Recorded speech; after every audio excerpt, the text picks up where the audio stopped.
азыркы болуп аткан учур бизге 2014-жылы мен мынабу Мосттун алдында Рыспай Абдыкадырова көчөсүндөгү номери жок 34 соттук жеринди мамлекет эл үчүн керек, журт үчүн керек деп суранганынан мен эл үчүн, журт үчүн деп бергенмин ошо жеримди. 24 соттук аренда жер 49 жылдык 10 соттук менчик жерим бар эле.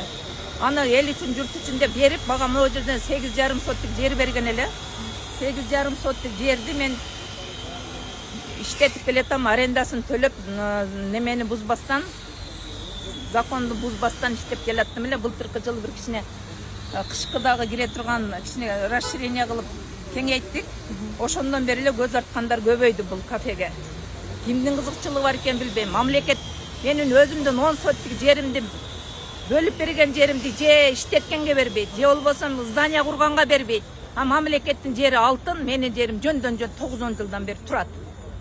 Ушуну мамлекеттин болсо биздин президентибиз урматтуу Ташиев ушо окшогондор бир ушу мындай реальный бир нерсени карап чечип берсеңиздер жакшы болот эле. Мына азыр эми келип алып, мага эч кандай эскертүү берген жок, уведомление берген жок. Мындай кылып басып келип бузуп, мындай кылып бар жокту тартып турушат мына балдар. Балдардан мен бир жумага чейин сурансам да мына уруксат бербей атышат мына.